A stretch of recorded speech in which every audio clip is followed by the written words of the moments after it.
Go find another table, Mom. This one's for important people only.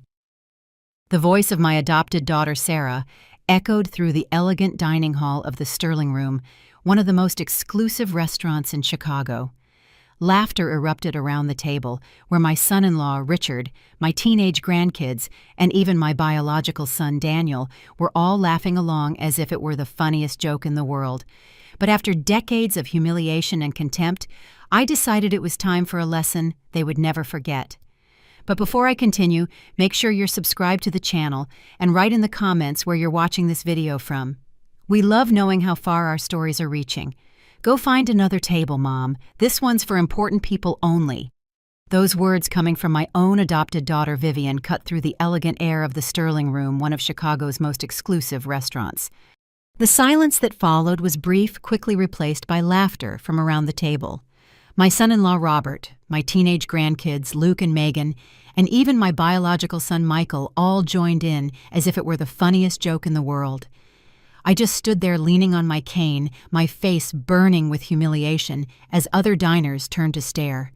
The crystal chandeliers cast a golden light on the white tablecloths and gleaming silverware, but I felt a coldness spread through my chest like liquid ice. My name is Rachel. I'm 67 years old, and I adopted Vivian exactly 30 years ago when she was just 8. 3 decades of offering love, support, and everything I had, only to be treated like an intruder in my own family. The only person who looked uncomfortable was my friend Helen, sitting at the end of the table with an expression that mixed shock and outrage. Our eyes met briefly, and in that moment a silent understanding passed between us. An agreement. "Vivian, that wasn't funny," I said, keeping my voice low and dignified despite the pain piercing my heart like a dagger. "Oh, Mom, don't be so sensitive," Michael chimed in, waving his hand dismissively. "It's just a joke. You know how Vivian is." I knew exactly how Vivian was. At 38, she had perfected the art of making me feel small while maintaining a facade of a devoted daughter to the outside world. For 3 decades, I gave her the best of everything: expensive clothes, the best education support for every venture she ever tried. Meanwhile, Michael, my 45-year-old biological son, received the same love and opportunities. The difference was that Michael, even with his flaws, showed at least a basic level of respect. Vivian, on the other hand, seemed to cultivate a resentment that grew with each passing year, as if my generosity were a personal offense against her. Tonight's dinner was to celebrate Vivian's latest venture, an expensive boutique I had helped finance with a small contribution of $250,000. I was always helping Vivian with her projects. When Michael asked for a loan to expand his software company 2 years ago, I offered him the same amount. The difference, he had already started paying me back. The evening dragged on with conversation flowing around me as if I weren't there. Vivian bragged about her new collection of imported clothes. Luke talked about his golf lessons. Robert discussed his promotion at the bank. When I tried to mention the watercolor exhibition I had opened the week before a dream I pursued after retiring as a university professor, Megan cut me off. "That's nice, Grandma. Robert, tell us more about that trip to New York." Every word spoken, every indifferent glance, every interruption was like a small wound. By the time dessert arrived, I had completely withdrawn the familiar feeling of invisibility settling like a heavy cloak on my shoulders. I felt like an inconvenient relic tolerated only because I could still be financially useful. That's when the waiter approached with the check, placing the leather folder directly in front of me. "What's this?" I asked, confused. Vivian's laugh sounded artificial and cruel. "Oh, didn't we mention you're paying tonight? After all, that's what grandmas do, right? Spoil the family." "Spoil?" The word came out almost choked. "I already paid $250,000 for your new store 2 weeks ago." "And now you can pay for our celebration dinner," Michael added. "It's not like you need the money with that huge house all to yourself, the comfortable retirement." My hands trembled as I opened the folder. The total blurred my vision. $4,780. They had ordered the most expensive wines, multiple appetizers, the most exclusive dishes. Luke had ordered 2 desserts just because he could. "I'm not paying this," I said, closing the folder. Vivian's smile vanished instantly. Of course you are. You always pay. It's what mothers do. The tension wrapped around the table like a thick fog. Helen, my friend of decades and the widow of a major businessman from out west, watched the scene with sharp eyes. Despite being 72, she still had a commanding presence with her perfectly coiffed silver hair and upright posture. "Not this time," I replied, handing the leather folder back to the waiter. "Just bring me the check for my entree and my drink, please." The waiter hesitated, looking nervously between me and Vivian. "Mom, don't be ridiculous," Vivian hissed, her beautiful face twisting into an ugly expression. "You always pay. It's what mothers do." Mothers support their children, Vivian, but they aren't obligated to finance their every whim forever, especially when they're treated with such disrespect. Robert cleared his throat uncomfortably. "Come on, Rachel. It was just a joke. You don't have to make a scene." "A scene?" My voice rose higher than I intended.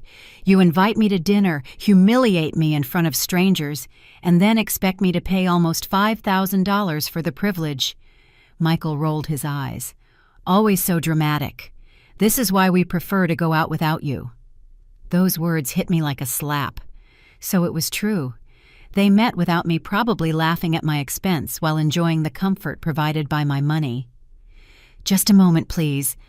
Helen's voice cut through the silence. She stood up, grabbing her purse.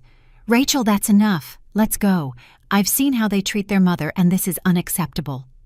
"But Helen—" Vivian immediately adopted a sweet tone. "The night is just getting started." Helen gave Vivian a cold look. "I've seen enough for today. You need to learn to respect your mother." I stood up too, feeling a sudden relief that I wasn't alone. Helen and I had been friends since college. She knew my entire life.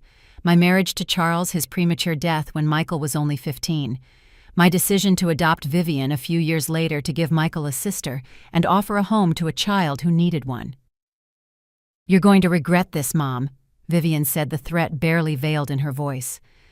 I faced my adopted daughter, this beautiful, cruel woman who had become so different from the scared, hopeful child I brought home 3 decades ago. "No, Vivian.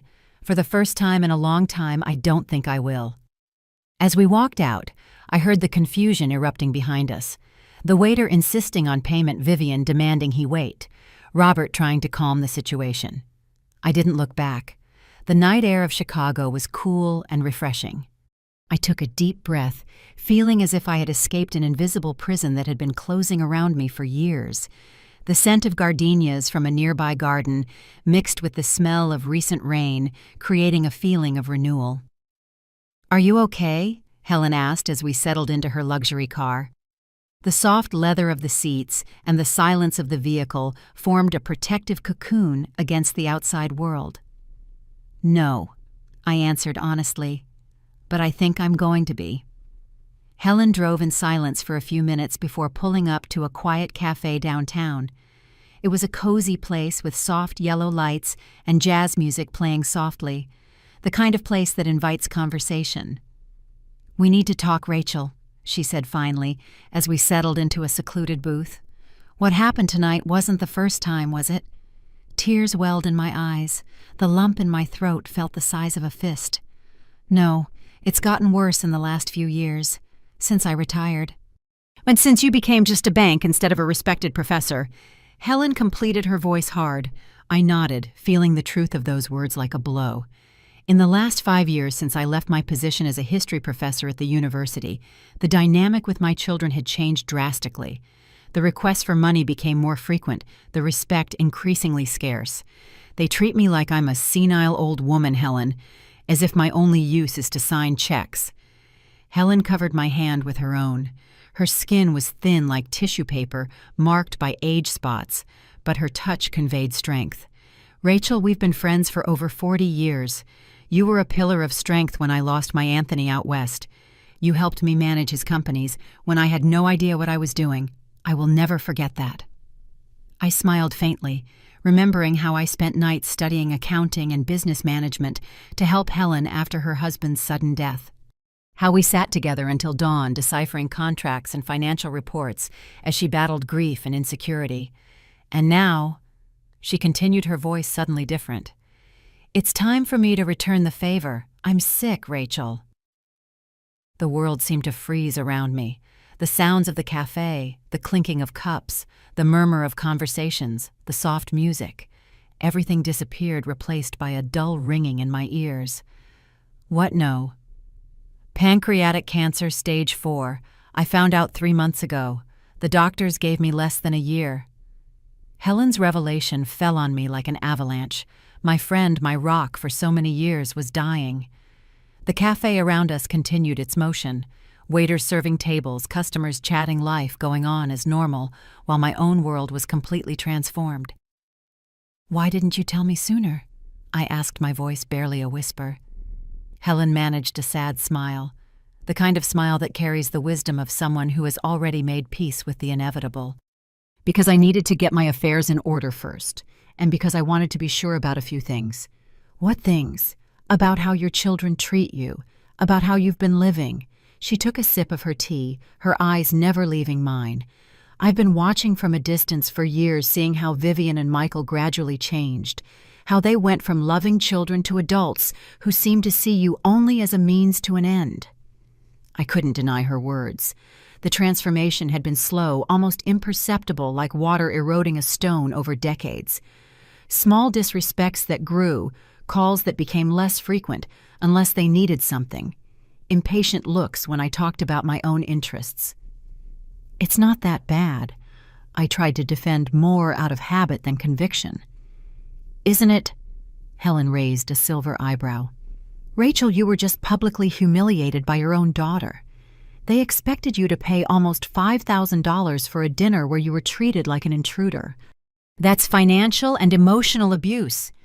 Her words hit me with the weight of a truth I had been avoiding. For years, I had justified their behavior. Michael was stressed with work. Vivian had insecurities about being adopted. They just didn't realize how their words affected me. "What do you want me to do?" I asked, suddenly, feeling very old and tired. "They're my children." "And you love them, I know." Helen leaned forward, her eyes intense. "But love doesn't mean letting them abuse you. Sometimes love means setting boundaries, and sometimes it means consequences." She opened her expensive soft leather purse and took out a heavy envelope, placing it on the table between us. The paper was thick, probably from a fine stationery shop, sealed with the logo of a renowned law firm. "What is this?" "My will," Helen answered simply, "and a proposal." I looked at her confused. Helen smiled, a mix of sadness and determination.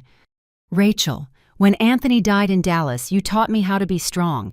You showed me how to run his companies, how not to let the male executives look down on me. You helped me turn a prosperous business into an empire." It was true. What started as a mid-sized import company under Anthony had, under Helen's leadership, become one of the largest business conglomerates in the Midwest, with holdings in logistics, technology, and retail. "The companies are worth almost $2 billion now," Helen continued, "and I have no children to leave them to." I swallowed hard, starting to understand where she was going. The cafe seemed to have shrunk around us, as if the rest of the world had disappeared. "Helen, no. I always planned on leaving everything to you," she went on, ignoring my interruption. "You're the sister I never had. But after seeing how your children treat you, I'm afraid they would just squander it all. Not just the money, but the legacy I built." "What are you proposing exactly?" I asked, a mix of apprehension and curiosity bubbling inside me. Helen pushed the envelope in my direction. "Open it." With trembling fingers, I opened the envelope and pulled out a sheaf of legal documents. The words seemed to swim before my eyes. As I read, my breath grew faster and faster. "It's a kind of game," Helen explained as I tried to absorb the contents. "A test for your children and for you. The will named me as the primary heir to Helen's entire estate with one condition. Over the next 6 months, I had to establish clear boundaries with my children. No more money, no more financial favors, no more allowing abuse. If I managed to maintain these boundaries until the end of the trial period, the inheritance would be confirmed. If you fail, if you give in to their demands, if you go back to the old patterns, everything goes to charity. Not a single cent for you or for them." "Why would you do this?" I asked, stunned. "Because you deserve more than being a walking ATM for ungrateful children. Because I want my money to go to someone who will value it and use it wisely. And because," her voice softened, "in the months I have left, I want to see you reclaim your dignity and your strength." I looked at my friend, this extraordinary woman, who even facing her own mortality was more concerned with my well-being. "And what if they change?" I asked. "What if they realize their mistakes?" Helen's smile was both hopeful and skeptical. "Then they will finally be worthy of you. But Rachel, you have to be prepared for the possibility that they won't change, that when the money runs out, they will show you who they really are." I felt the weight of that moment. The choice stretched out before me: continue as I was financing disrespect and abuse, or set boundaries and potentially lose the relationship with my children. "I'm not sure I can do this," I confessed. "You can," Helen said with conviction. The same woman who faced widowhood at 37, who raised a son alone, who adopted an 8-year-old girl when many told her she was crazy, who became one of the most respected professors at the university. That woman can do anything. When I got home that night, I found 3 messages on my phone. One from Vivian, one from Michael, and one from Robert. All furious, all demanding an explanation for my shameful behavior at the restaurant. None of them mentioned who had paid the bill. Instead of responding immediately, I sat on my back porch. It was a spacious property in one of Chicago's best neighborhoods, bought with my own savings after decades of hard work. The yard with its carefully maintained garden glowed softly under the moonlight. This place had always been my refuge, my sanctuary. I thought about how I had gotten here, after Charles's death so young, only 42. A sudden heart attack, I found myself alone with a teenage son and an uncertain future. Instead of crumbling, I threw myself into my work. I transformed my grief into purpose, becoming one of the most dedicated professors at the university, rising through the academic ranks while raising Michael. Adopting Vivian was a decision many questioned.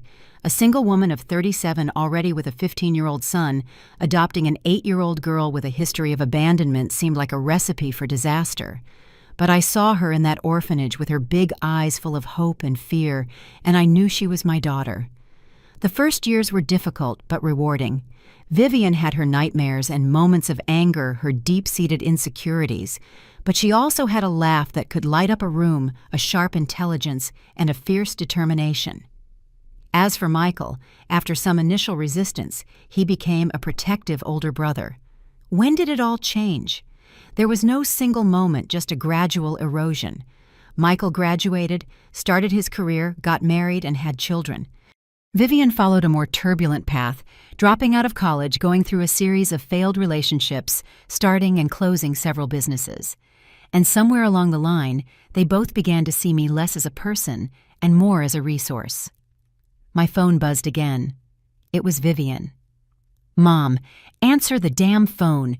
We need to talk about this ridiculous behavior." I took a deep breath and made my decision. Helen was right. It was time to set boundaries. I wrote a single message and sent it to both of my children. "I will be available to talk civilly tomorrow at 3 p.m. at my house. No yelling, no accusations. I have some changes to communicate." I turned off my phone completely after that, something I had never done before. The silence that followed was both terrifying and liberating. The next morning, when I turned my phone back on, I found dozens of messages, each more indignant than the last. I ignored them all and spent the day preparing for the confrontation to come. At 2:55 p.m., the doorbell rang. Vivian was there, looking impeccable as always in her designer clothes, but with dark circles under her eyes that revealed a sleepless night. Behind her, Michael looked equally tired, a rare dishevelment in his normally corporate appearance. To my surprise, Robert was also there, looking uncomfortable. "Come in," I said calmly, leading them to the living room where I had prepared tea. "What the hell was that last night?" Vivian started immediately, completely ignoring my request for civility. "Vivian," I said, keeping my voice steady, "if you can't speak respectfully, this conversation is over now." She blinked, surprised by my tone. It was as if I had spoken in a foreign language. For how long had I allowed them to treat me this way without pushback? You left us with a bill for almost $5,000. A bill that you created? I responded. For a dinner you invited me to where I was humiliated, and then you expected me to pay. It was just a joke, Mom. Michael intervened, his tone conciliatory. Vivian didn't mean that stuff about important people. It wasn't just last night, I continued. It's been a pattern. You treat me like a bank, not a mother. Like a wallet, not a person. Robert cleared his throat. Rachel, I think you're exaggerating a little. I'm not Robert, and I didn't ask for your opinion. My direct response surprised him as much as it surprised me. It was as if a new Rachel was emerging, someone I had forgotten existed. What is wrong with you? Vivian asked, her voice a mix of irritation and a hint of genuine concern. Is it that Helen? Is she putting ideas in your head? Don't blame Helen for the fact that you have to pay your own bill, I replied. And no, it's not her. It's me finally recognizing a truth I've ignored for too long. I took a sip of tea, gathering my thoughts before continuing. The scent of jasmine rose from the cup, strengthening my resolve. Starting today, there are going to be some changes. First, there will be no more money, no loans, no investments in new businesses, no financial help of any kind. The silence that followed was absolute. The three of them stared at me, as if I had just announced I was joining the circus. Vivian's expression shifted between disbelief and outrage, while Michael seemed to be trying to process whether I was serious or not. You can't be serious, Michael finally said. I am completely serious. You are adults. Michael, you're 45, Vivian 38, Robert 42. It's time for you to live within your own financial means. Vivian shot up her chair, scraping against the hardwood floor with a sharp screech. This is absurd. I just opened the boutique. I need working capital. You promised you would help me. I already gave you $250,000, I reminded her. Use it wisely. Mom. Michael tried using his most reasonable tone, the one he used to close business deals. I understand you're upset about last night, but this is an overreaction. Families help each other. Yes, they do, I agreed. But not unilaterally. When was the last time any of you helped me? When was the last time you asked how I was, really? When did you visit without asking for something in return? Their faces revealed the truth. It had been a long time. The silence that followed my words was thick and uncomfortable. Vivian crossed her arms, her eyes glinting with a mixture of rage and panic. Michael ran a hand through his graying temples, a gesture he inherited from his father. Robert just looked lost, as if he'd been dragged into a family drama he wasn't prepared for. Is this some kind of midlife crisis? Vivian finally asked, her voice sharp. You turn 68 in 2 months and suddenly decide to cut off your own children. I'm not cutting you off, I replied calmly. I'm cutting off the money. There's a big difference. Maybe for you, Vivian shot back. But what am I supposed to do with the boutique now I have expenses suppliers to pay? Do what other entrepreneurs do. Seek bank financing, cut costs, work harder. I kept my voice firm. It is no longer my responsibility to support your ventures. Michael, always more strategic than his sister, changed tactics. Mom, we're worried about you. This behavior isn't normal. You've always been so generous, so available for us. And I am still available emotionally, I clarified. You can call me, visit me, talk to me. Just don't ask me for any more money. It's that old woman, Vivian said suddenly, her eyes narrowing. Helen is behind this, isn't she? What did she offer you? A chill ran down my spine. It was incredible how quickly Vivian could identify the source of a potential advantage or threat. Her intuition for opportunity had always been sharp. Helen has nothing to do with my decisions. I lied partially. Her influence was there, but the final decision had been mine. This is between us. Robert, who had remained silent, finally spoke. Rachel, I think what Vivian and Michael are trying to say is that this change seems very sudden. Yesterday you were well yourself. Today you seem like a different person. Maybe I was always this person, Robert, I replied, looking him in the eye. Maybe I just lost my way for a while trying to buy your love. Buy our love, Michael sounded genuinely offended. That's unfair, Mom. Is it? I leaned forward. When was the last time any of you came to visit without asking for something? When was the last time you called just to see how I was? When did you attend one of my watercolor exhibitions? When did you offer to help with anything? None of them answered. They didn't need to. We all knew the answer. This is the deal, I continued after a few moments. I am here as your mother. I want to have a relationship with you, with my grandchildren, but the financial tap is closed. Completely. Vivian stood up abruptly, her chair screeching against the hardwood floor. You are going to regret this. When you need us, and you will need us, you're getting older. We'll see if your pride is worth it. It's not pride, Vivian. It's self-respect. She grabbed her designer bag and marched to the door. Come on, Robert. We have nothing more to discuss here. Robert hesitated, looking torn. For a brief moment, I thought I saw something like respect in his eyes before he followed his wife. Michael remained seated, watching me with an expression I couldn't decipher. The room was now immersed in a disturbing silence, broken only by the ticking of the old grandfather clock that had belonged to my parents. Do you think I'm wrong, too? I asked after the front door closed behind Vivian and Robert. My son sighed deeply. I don't know what to think, Mom. This is unexpected. Life sometimes is. He stood up slowly. I need to process all this. Vivian is going to be furious for weeks. Probably, I agreed. At the door, he stopped and turned. Are you okay? Really? It was the first genuine question about my well-being he had asked in months, maybe years. I felt a small pang of hope, as fragile as a sprout in arid soil. I'm finding my way. I answered honestly. After Michael left, I sat alone in the silent room, trembling slightly. I had done it. I had set clear boundaries, refused to be used again. The feeling was both terrifying and liberating. My phone rang. It was Helen. How did it go? She asked without preamble. As well as could be expected, I replied. Vivian stormed out. Michael is confused. I think I lost my children today. Or maybe, Helen said softly, you gave them the chance to become the people they were always meant to be. The following weeks were a strange kind of quiet. No calls from Vivian, no messages except for a brief text from Michael asking if I had come to my senses. I didn't reply. Instead, I used the time to rediscover myself. I dedicated more time to my watercolors, visited old friends I had neglected, and joined a book club at the local library. And I spent time with Helen, whose days were now visibly numbered. Her face had grown thinner, her body more frail, but her eyes maintained their fierce intensity.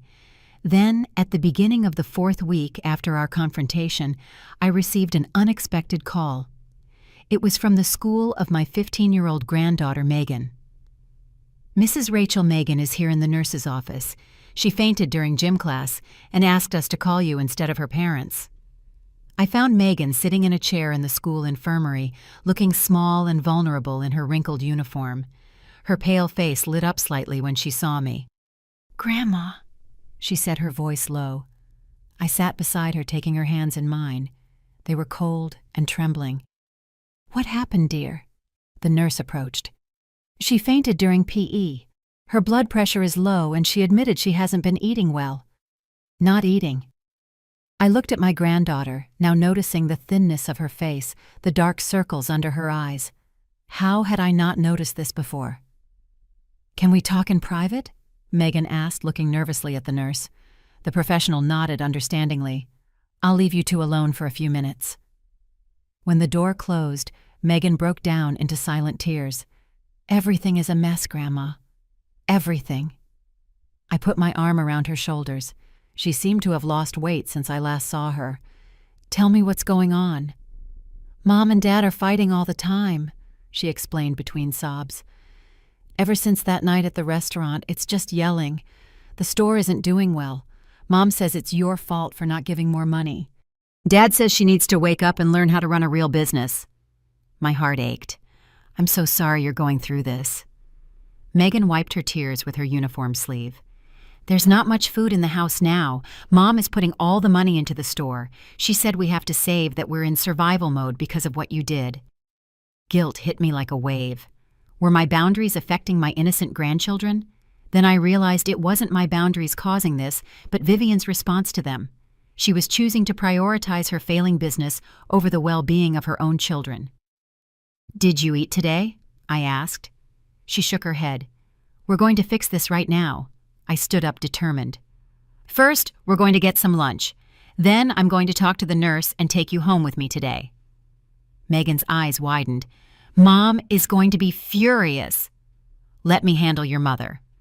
And after a substantial lunch at a nearby diner where Megan devoured a full plate as if she hadn't eaten in days, I called Vivian.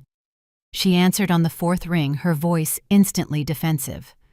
"What do you want now?" "Megan is with me," I stated calmly. "She fainted at school today from not eating properly." Silence on the other end. Then, "What are you implying?" "I'm not implying anything, Vivian. I'm stating a fact.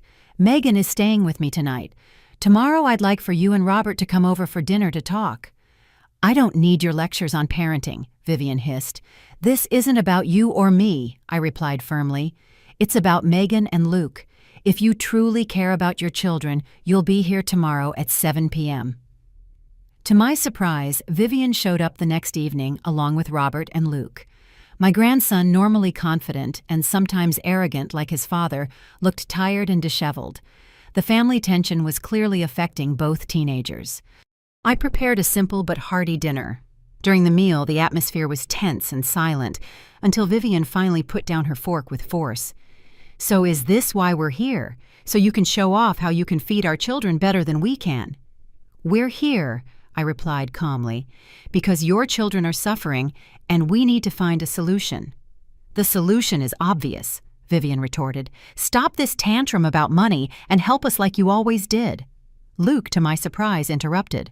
"Mom, it's not Grandma's fault that you don't know how to manage money." The silence that followed was sharp. Vivian stared at her son as if he had just slapped her. "How dare you speak to me like that?" "It's true," Luke continued, seemingly releasing pent-up frustration. "Grandma gave you $250,000 for the store, and in less than a month you're already broke. You bought that ridiculously expensive Italian stock that nobody wants. You rented the most expensive space in the mall, and now we're the ones suffering." Robert cleared his throat uncomfortably. "Luke, respect your mother." "And you," Luke turned on his father. "You just complain, but you don't do anything to help. At least Uncle Michael is trying to keep his own business running without whining for Grandma's money." Megan, silent until then, finally spoke. "I just want you to stop fighting. I just want to be able to sleep at night without hearing yelling." Vivian's face crumbled, the mask of indignation giving way to something more vulnerable. For a moment, I glimpsed the 8-year-old girl I had brought home all those decades ago.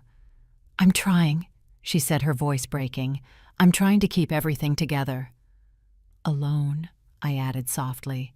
"Like you've always tried to do everything alone, even when I offered real help, not just money." Vivian looked up at me confused. "What do you mean? How many times did I offer to teach you about financial management, about how to run a business? You always refused, preferring the easier path, just asking for more money when things got tough." Robert surprised everyone by speaking up. "She's right, Vivi. Your mother tried to teach you how to fish, but you only wanted the fish handed to you." Robert's comment landed like a bomb at the table. Vivian turned to face him, betrayed by her own husband. For a tense moment, I thought she was going to explode, but then something unexpected happened. Her shoulders slumped, and she buried her face in her hands. "I don't know how to do this," she admitted, her voice muffled. "I never did." It was such a rare moment of vulnerability that no one at the table knew how to react at first. Megan shyly reached out and touched her mother's arm. Luke, despite his earlier outburst, looked uncomfortable seeing his always strong mother suddenly break down. "Vivian," I said gently, "the problem was never a lack of ability. You're smart, determined, charismatic. The problem was you never really needed to try because I was always there to fix any mistake with more money." She uncovered her face, her eyes red. "And now you've taken away my safety net." "Yes," I confirmed, because I believe you can fly without it. Robert took the floor, surprising me again. Rachel is right, Vivi. We need to solve this ourselves as a family. I looked at my son-in-law with new respect. Maybe there was more to him than the complacent man I had always assumed him to be. What do you suggest, then? Vivian asked, sounding genuinely lost. First, I replied, the children will come stay with me temporarily until you stabilize the situation at home. No arguments, no deprivation. To my surprise, Vivian didn't protest. Second, I continued, I won't give you any more money, but I can offer something more valuable knowledge. I will help you analyze the business restructure and make it viable, as a mentor, not an investor. You're not a businesswoman, Vivian pointed out, a hint of her usual distrust returning.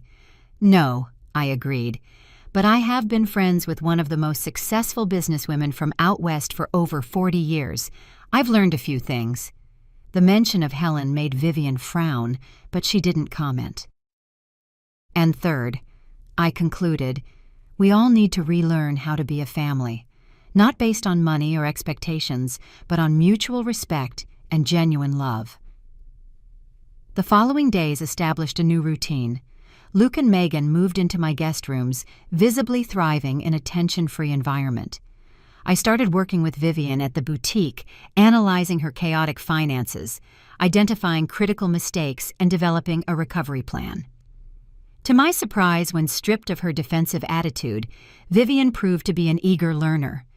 I realized that beneath the layer of entitlement and resentment, there was an intelligent woman who had never been truly challenged to grow.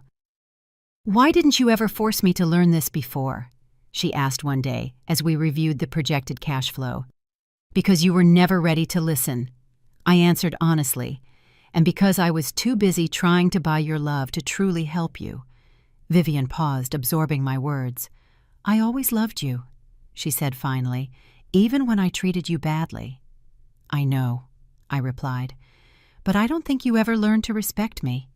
She didn't answer, but her silence was eloquent. Michael reappeared in my life 3 weeks after our initial confrontation. He came alone without his wife, without the defensive posture he had adopted before. I heard you're helping Vivian with the boutique, he said, accepting a cup of coffee. I'm trying, I confirmed. And how are you? Michael sighed deeply. Well, to be honest, your ultimatum made me rethink some things. I realized I was on my way to becoming as dependent as Vivian. So I'm focusing on making my company self-sustaining instead of counting on external capital injections. He hesitated, then added, I also realized I barely know my own mother. Who are you besides the person who was always there to support us financially? The question caught me off guard. I'm many things, Michael. A teacher, an artist, a friend. A woman who discovered her own strength after being widowed at 37. Someone who loves history and literature and long walks at dawn. I'd like to get to know that person better, he said with a shy smile. The weeks turned into months. Helen's test to maintain firm boundaries for 6 months was halfway through when her health took a sharp decline. She was admitted to the best hospital in Chicago, an entire wing practically reserved for her comfort. I visited her daily, watching with a heavy heart as she faded. Her body might have been failing, but her mind remained as sharp as ever. How are things going with Vivian? She asked one particularly difficult afternoon, her voice barely a whisper. Surprisingly well, I answered, holding her frail hand. The boutique is starting to stabilize. She downsized to a smaller space, renegotiated with suppliers. She's learning to manage a budget. Helen smiled faintly. And Michael? He's paying back the loan he took from me, even though I told him it's no longer necessary. He says it's a matter of principle now. The grandkids? Still with me, but they visit their parents regularly. The house is calmer. Robert is more present. They're slowly rebuilding. Helen squeezed my hand with what little strength she had left. You're passing the test admirably, Rachel. It's not about the test or the money anymore, I confessed. It's about finally having real relationships with my children. That was the real test, Helen whispered. It always was. Helen passed away on a quiet Sunday morning 3 weeks later. She went in her sleep without pain, just as she had hoped. I was by her side, having spent the night at the hospital. I held her hand until the end, silently thanking her for decades of true friendship. The funeral was a grand affair as expected for one of the city's most influential women. Business leaders, politicians, prominent social figures. They all came to pay their respects. Amid that crowd of power and influence, I noticed Vivian and Michael in the back, both clearly uncomfortable, present more out of obligation than genuine respect. The reading of the will took place a week later. Walter Mendez, Helen's longtime lawyer, conducted the meeting in his office. To everyone's surprise, we were all invited, me, Vivian, and Robert Michael and his wife, even my teenage grandchildren. "Before we begin," Walter said formally, "Helen requested that this video be shown." Helen's image appeared on the large screen in the office. Despite being clearly weakened by her illness, she maintained that dignified posture and piercing gaze that always characterized her. "If you're watching this, I have already left this world," she began. "But before I reveal my final decisions, I want you all to understand the reason for them." Helen looked directly at the camera. "I spent the last months of my life watching how my dear friend Rachel's family treated her. I saw people who should love and respect her treating her like a walking ATM. I saw the humiliation at the Sterling Room. I heard the calls demanding money. I witnessed the disinterest in her feelings and achievements." Vivian shifted uncomfortably in her chair. Michael stared at the floor. "Especially you, Vivian," Helen continued as if she could see her in that moment. "The child Rachel welcomed and loved as her own, transformed into an adult who treats her adoptive mother with calculated cruelty. You not only constantly demand money, but you seem to enjoy diminishing her." Vivian's face turned red with shame and anger. "And you, Michael, may not be as openly cruel, but your indifference and willingness to exploit your mother's generosity are equally reprehensible." After a dramatic pause, Helen smiled. "So I decided to intervene. I proposed a test to Rachel to set clear boundaries with you for 6 months. If she succeeded, she would inherit my fortune. But the real test wasn't for her. It was for you." The silence in the room was absolute. All eyes were fixed on the screen. "Rachel, my dear friend," Helen continued in a softer voice, "you passed the test with flying colors. You reclaimed your dignity, your self-respect. As for the rest of you—" Her gaze hardened. "Well, the results speak for themselves." Walter turned off the video and picked up a document. "The will is quite clear. The entire estate of Helen Campos Company's investments and properties, valued at approximately $2 billion, is left to Rachel Mendoza." Vivian gasped audibly. Michael turned pale. "There's more," Walter continued. "Helen established separate trust funds for each family member, but with specific conditions." He turned to Vivian. "For you, Vivian, a trust fund of $5 million, accessible only after 5 years of proven work in a nonprofit organization of your choice at minimum wage. No money from Rachel can be used during this period." Vivian shot up furious. "This is ridiculous. She can't do that." "Actually, she can," Walter replied calmly. "And she did. For Michael," he went on, "a similar fund, but with the condition that he works for 3 years as a teacher in a public school in an underprivileged neighborhood." Michael was flabbergasted. "But my company—" "As for the grandchildren," Walter continued, ignoring him, "each will receive a generous educational fund directly accessible at age 18 without parental intervention." Robert, who had remained silent, finally spoke. "And me," Walter consulted the documents. "You have the option to stay with Vivian during her period of community service or divorce her with a compensation of $200,000. Chaos erupted in the room. Vivian shouted accusations. Michael argued about the injustice. Robert seemed to be calculating his options. Only my grandchildren remained silent, perhaps secretly relieved to have their futures secured, regardless of their parents' choices. I stood up calmly. "Enough." To my surprise, everyone fell silent. Helen left me not only her fortune, but also the power to modify these conditions. I looked at each of them, and I'm going to use it. Vivian immediately adopted a conciliatory tone. "Mom, you know we love you." "That thing at the restaurant was just a silly joke." I held up a hand, cutting her off. "The conditions remain with one alteration. If you complete your respective service periods with sincerity and dedication, you will not only receive the trust funds, but you will also be reinstated as heirs to a portion of what now belongs to me." Everyone's eyes widened at the possibility of financial redemption. "But," I continued, my voice now like steel, "if you choose to contest the will, if you try any legal maneuvers, or if you continue with your past behavior, even that offer will be withdrawn." 6 months later, to my surprise, both Vivian and Michael had accepted the conditions. Vivian was working at a nonprofit for children in need, using her fashion skills to teach sewing and design to teenagers. Michael was teaching math and computer science at a public school, discovering a talent for education he never knew he had. Robert had opted for the divorce, choosing the money over a marriage that was already broken. Luke and Megan were thriving under my partial care, visiting their parents regularly and witnessing their transformations. On my 70th birthday, I received an unexpected gift, a photo album put together by Vivian documenting her work with the children. On the last page, a simple note: "Thank you for forcing me to discover the person I can be instead of the one I became. The lesson was hard but necessary. I'm starting to understand the value of what you and Helen did. With love and a newfound respect, Vivian."